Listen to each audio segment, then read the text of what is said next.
Bismillah ar-Rahman ar-Rahim. Namaduhu nasalli ala Rasul al-Kareem.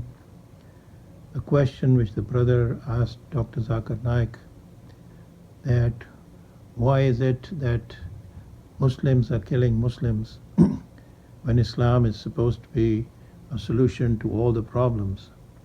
Wherever you see, whether it's Syria or Yemen or Afghanistan or Iraq, the killing is going on, and the killing is being done by the Muslims.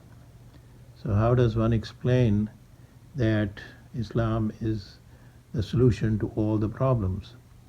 Actually, there are many hadiths that answer this question, and they also give the solution to this problem that is going on. According to one hadith narrated by Abu Huraira radiallahu anhu, said the Holy Prophet sallallahu alaihi wasallam, when my ummat followers begin to attach more importance to the word and to regard it as a source of glory, the awe and importance of Islam will vanish from their hearts. When they give up the practice of enjoining good and forbidding evil, they will be deprived of the blessings of the revelation. And when they begin to indulge in blaming each other, they will fall low in the eyes of Allah. Just think about this hadith, what is happening in the Muslim world. What's happening is that Muslims are following the ways of the kuffar. They are Muslims, but who are they imitating? Are they imitating Rasulullah sallallahu alaihi wasallam, or are they imitating the kuffar? The dunya Allah subhanahu wa ta'ala has kept for a test. But when the Muslim starts running after the dunya, as they are doing, the fight is over dunya, the fight is over the world, then this is the result. There's a beautiful hadith about Jesus, Isa alayhi salam, that one day he was going with three people, and as they were going, they noticed there were two gold bricks on the road. This was like Allah's way of testing. And Isa alayhi salam, Jesus, peace be upon him, he just kept walking, and he said something to the effect that I have nothing to do with this. But his three companions who were with him, their heart was attached to that. So after a while they excused themselves and went back to the gold bricks that they saw on the way. And there were three of them, and there were two gold bricks. So they tried to find out how to divide the three among the three, the two gold bricks. So as they were thinking, they said, well, first let's eat something, and then we'll think of a way how to split it up in three parts. So it was decided that one of them will go to get food, and the other two will take care of the bricks. So the one who were taking care of the bricks, the two people, they thought of a plan that when this person comes back with the food, they will kill him, and there will be two bricks and there will be two people, so they will get equal share. So the third person was on his way, and he was also thinking how he could poison them and take both the bricks. So these three people, all of them had the wrong thinking. So the person brought the food, and the two people killed him. They ate the food, and all of them died. So Isa alayhi salam was passing by on the way back. He noticed the two gold bricks and three dead bodies. And he said something to the effect, beware of this world, and he passed on. So this hadith is very important for Muslims to keep in mind, that this dunya is very temporary. What they're fighting over is going to remain here, and they will pass on to the next life, the life of Akhirah.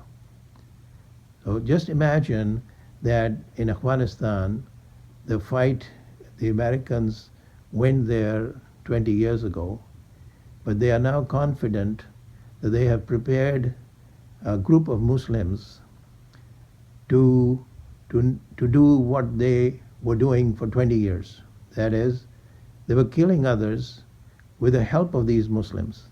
And these Muslims were, of course, being rewarded handsomely. They were given all the benefits, which was just fine for them. This was the dunya. So this was a way for Allah subhanahu wa ta'ala to test them. And they are now confident, the Americans are now confident, that they can now do the job themselves, because they have now got a taste of dunya, and now they will kill these people to get what they really wanted. Before the Americans went there, the Russians did the same thing, because they know that there are Muslims who will do anything for money, for power. So they installed their puppet government, and they were able to achieve for some time, but this was of course a test from Allah for all those people also. So Allah subhanahu wa ta'ala tests people. But unfortunately, the fault is when the Prophet sallallahu alaihi wasallam said that when my ummat begins to attach more importance to the world and to regard it as a source of glory, the awe and importance of Islam will vanish from their hearts. When they give up the practice of enjoining good and forbidding evil, they will be deprived of the blessings of revelation, and when they begin to indulge in mutual blaming or blame each other, they will fall low in the eyes of Allah subhanahu wa ta'ala. So this is actually a punishment from Allah subhanahu wa ta'ala. So what you are seeing in the Muslim Ummah today is from Allah. Allah subhanahu wa ta'ala is punishing them for giving up, for attaching more importance to the world. And the Quran keeps talking about this again and again. This world is a deception. Allah subhanahu wa ta'ala has created this world for test. And when the Muslim reads the Quran, he reads the Hadith, and he still doesn't understand, then he gets the punishment from Allah, which is actually his own fault. According to Hadith, Aisha radhiyallahu anha says that the Holy Prophet sallallahu alaihi wasallam came to me, and I could read from his noble countenance that something extraordinary had happened. He did not utter a single word, but having performed ablution, repaired straight to the mosque, and I too stood by the wall of the mosque to hear what he had to say.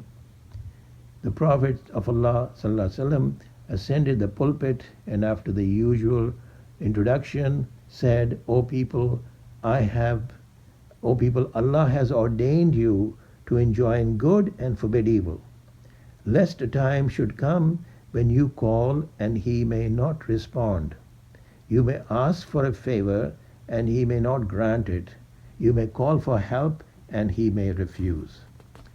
This tells us something, that it is very important for Muslims to be doing the work of Islam, to be encouraging or telling people to do good and forbid evil.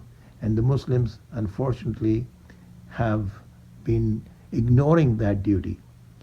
Another hadith, Anas radhiyallahu anhu has narrated that Muhammad sallallahu alaihi wasallam was pleased to say, the kalama la ilaha illallah always benefits the individuals who proclaim it and keeps away from them woes and troubles, unless indeed its rights are ignored.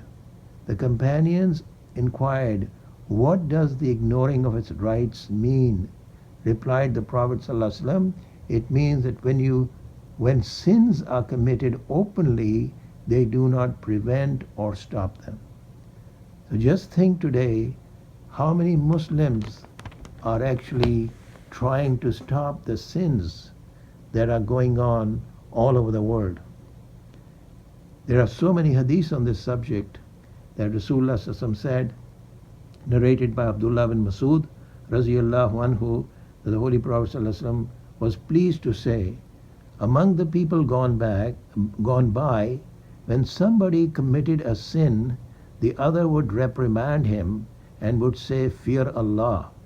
But on the following day would befriend him and mix with him as if he had never seen him committing the sin. And when Allah saw them behaving thus, he confounded the hearts of some with those of some, and cursed them through the tongues of Daud and Isa, son of Maryam, and this because they rebelled against Allah and transgressed his limits. This is another reminder that the Muslims of today have given up this duty of enjoining good and forbidding evil. Jarir radiallahu anhu has narrated that Muhammad sallallahu alaihi wasallam was pleased to say, when an individual of a community sins and the community, in spite of its authority over him, does not prevent him from sinning, Allah's punishment descends on them even before death. That is, he subjects them to various tribulations in this world. So, the answer to those questions is, well, the first question is, why is it happening? Well, why it's happening is obviously because of the love that the Muslims of today have developed for the dunya, for this world. And the solution to that is to go back to the teachings of the Quran, which means to do what Rasulullah sallallahu alaihi wasallam did and to do what the Sahaba, the companions, did. That was enjoining good and forbidding evil. So unfortunately today we are seeing in the Muslim world there's a lot of talk about blaming the kuffar, that they are doing this and they are doing that. Well, this is the result of the failure of the Muslims to do what they were supposed to do. This could not have happened. It did not happen actually to the Sahaba because they were doing the work of Rasulullah sallallahu alaihi wasallam. Rasulullah sallallahu alaihi wasallam came to educate humanity. He came to teach them the straight path to Jannah, the path to success. Whereas the Muslims later on, they forgot that this is also the responsibility of the ummah of Rasulullah sallallahu alaihi wasallam, because this is the last ummah and prophets are not going to come. So the work of Anbiya, the work of prophets, has to be done by this ummah. So to blame others for not doing this work is actually not addressing the question, not addressing the problem. The blame is on the ummah itself for giving up. The ummah is doing salat and hajj and fasting, and they're doing the amal, but they do not think that the work of dawat, enjoining good and prohibiting evil, is their responsibility. They think it's the responsibility only of the ummah, or only of the ulama. And the ulama are very few. There are people like Dr. Zakir Naik are very rare. It's just one person, and he can only reach so many people. This is the work. The person who's asking the question should also think about it. What is he doing in terms of his contribution? What are the millions of people who are suffering doing in this? So making du'as, of course, is fine, but making du'as, Sahaba did not just make du'as and just depend on that. They were making the effort of deen. They were going to people. They were showing them the right path. We have to be honest with ourselves. Are Muslims doing that today? People are going to Jahannam. People are going to, the people who are killing, the people who are being killed. Is anyone concerned about what happens to them after death? The people who are dying in kufr, people who are dying in shirk. Is anyone concerned about that? This is not just the work of one individual, Dr. Zakir Naik. There are over 5-6 billion people in this world. And Dr. Zakir can only reach so many of them. But still, it's just giving a talk is not enough. You have to, Rasulullah did not just give talks and just let it be there. He was constantly educating every day, sitting with people. And Sahaba were every day educating people, teaching them Islam, teaching them the work of dawah. When Sahaba came into Islam, guess what they started doing? There was no salat, no fasting at that time. They started giving dawah. So how many people are doing that today? The people who listen to the lectures of Dr. Zakir Naik, how many of these people are actually doing that work? They're listening to the lectures, they enjoy the lectures, they get the knowledge, but how many of them are actually doing this after having learned? So all the knowledge is just like a person gets the knowledge of a doctor. He learns, reads all the books, he gets all the information, he gets all the knowledge, but he doesn't practice. He doesn't put that into practice. So today, if you ask the Muslims, what are you doing? What are these people who are suffering, whether they are in Afghanistan or Iran or wherever they are? Whatever is happening, how much of the work of Rasulullah is being done? So if the work is not done and all these tragedies and calamities happen, then who does one blame? It's just like if the body is weak and the viruses attack and kill the person, well, the doctors say you make your body strong. You develop your immune system. You do the right things. So when the viruses and bacteria, all these things are there, when they come, they attack, you are strong enough to defend. So the shaitan is there, the evil is there. We all know that. And that's not going to go away. But Allah subhanahu wa ta'ala has taught the ummah of Rasulullah the way to handle this. Like the Quran talks about in so many ayat about the sins of the people that brought destruction upon themselves. How many people in the past were destroyed because of their sins? But today, what are people talking about? When there's pandemic all over the world, they're talking about how to handle the pandemic. They're wearing masks, social distancing, vaccine. How many people are saying that this is a punishment from Allah subhanahu wa ta'ala? How many Muslims are saying this is a punishment from Allah? And the way to solve the problem is to come back to Allah. That's how Islam is the solution to all the problems. The solution is in Islam. But are Muslims ready to tell the people? Are they are themselves not convinced that this is the solution to the problem? And Allah subhanahu wa ta'ala himself is saying this is the solution. That these calamities happen because of sins of the people. Aisha Raziyallahu anha one asked Rasulullah, Ya Rasulullah, what is the plague? He said, Aisha, this is a punishment from Allah.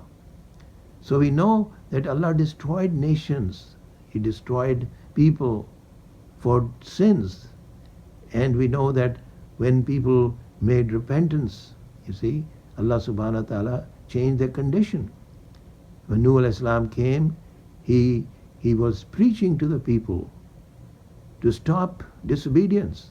They didn't listen. And Allah subhanahu wa ta'ala destroyed them with a flood. Another group of people came, they were sinning also. And they were warned and they said, no, now the previous people were destroyed by flood, so we'll take care and build houses where flood was not going to destroy us. But then Allah subhanahu wa ta'ala used another method to destroy them. So there's no shortage of weaponry in the arsenal of Allah. If He decides to destroy people or kill people, nobody can save them. And now we know the pandemic, they're not even thinking in this direction. Because the Quran is teaching them a certain way of thinking. That your problems are going to be solved if you obey Allah. Like Nuh al-Islam told his people that if you listen to me, if you obey Allah, then Allah subhanahu wa ta'ala will put blessings in your affairs. He will put barakah. Now this kind of knowledge comes from the Quran, and unfortunately the people who are suffering in the Muslim world, is not enough is being done to teach them. And every person, every Muslim is required, according to his knowledge, according to his ability, to reach out to the people that this is the solution to the problems, and not just the problem of the Muslims. The Muslims have to be concerned not about problems of the Muslims, but the whole humanity. The whole humanity is suffering, and the greatest suffering comes after death. If a person dies in a state of kufr, in a state of shirk, then what happens? Rasulullah said that there are only two places after death. It's either Jannah or Jahannam. There's no such thing as rest in peace. People think when a person dies, this is the thinking of the unbeliever. When a person dies, he's resting in peace. He's either going to Jannah or he's going to Jahannam. And the Muslims are supposed to be concerned about every single human being, that he is saved from Jahannam and he goes to Jannah. So unfortunately, to answer the question that the brother asked, the answer is that the Muslims are not doing their job properly. And this is a punishment from Allah. It's one of the ways Allah punishes people. One of the ways is that there are fights among themselves. Like before the Sahaba came into Islam, they were fighting with each other for years. But when they came into Islam, the fight stopped. They were now making sacrifices for each other. But that happened when the teachings of Islam came, when they started practicing Islam. So to conclude, the answer is in the Hadith, the answer is in the Quran. So may Allah subhanahu wa ta'ala guide us. Wa akhir dawana in alhamdulillah rabbil alameen.